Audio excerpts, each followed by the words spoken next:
एक गांव में भोला नाम का किसान रहता था। वह बहुत ईमानदार था, खेती करके गुजारा करता था। उसकी आर्थिक स्थिति ठीक ठाक थी, जितना मिल जाता उसी में गुजर बसर कर लेता था। एक बार उसकी बूढ़ी माँ बीमार पड़ गई। बहुत इलाज करवाया पर ठीक नहीं हुई। उसके दोस्त रोहन ने उससे कहा, तुम दूसरे गांव जाकर डॉक्टर मस्तराम से इलाज करवाओ।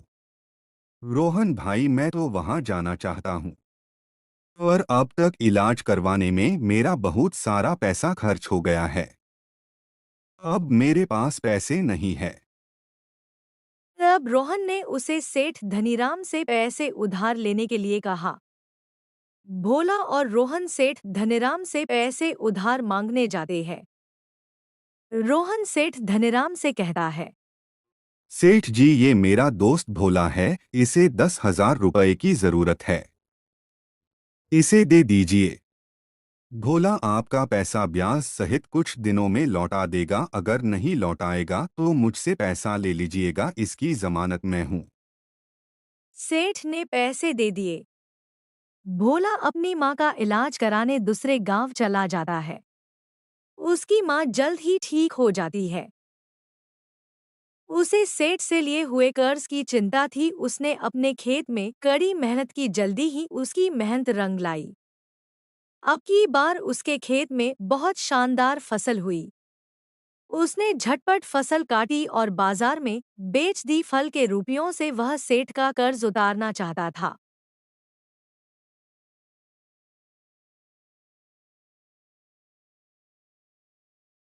क्या सोच रहे हो भोला? माँ, मैं सोच रहा हूँ कि सेठ जी के पैसे लौटा देना चाहिए। हाँ बेटा, हमारे पास पैसे भी आ गए हैं। भगवान के दया से इस बार खेती भी अच्छा हुआ है। हाँ माँ, मैं रोहन को भी साथ ले जाना चाहता था, लेकिन वो तो शहर गया हुआ है।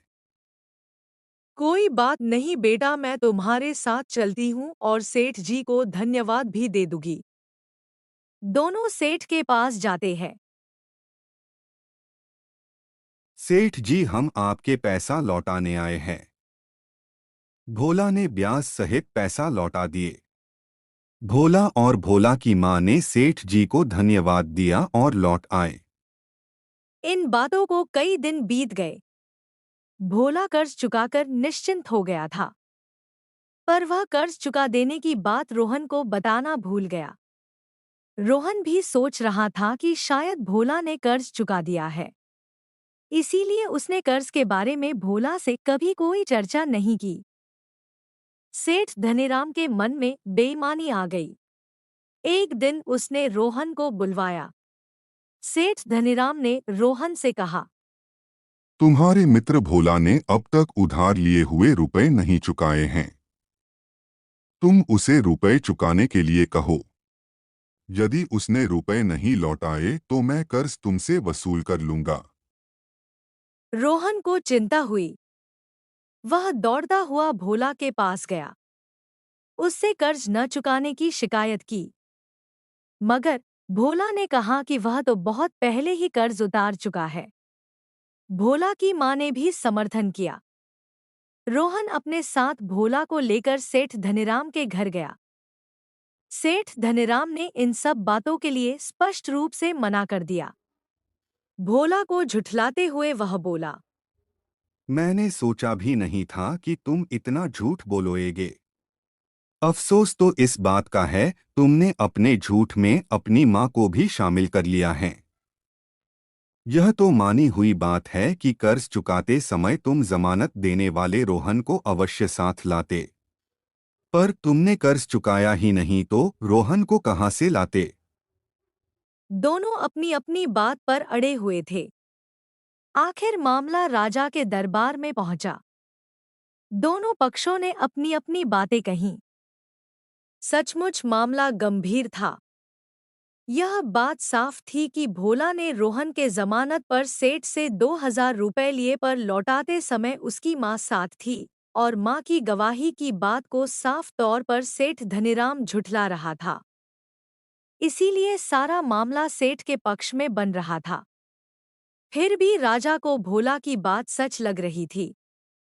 राजा ने कुछ क्षण विचार किया और यह फैसला सुनाया कि 1,000 रुपए भोला सेठ को देगा, बाकी 1,000 रुपए सेठ धनीराम स्वयं भुगते।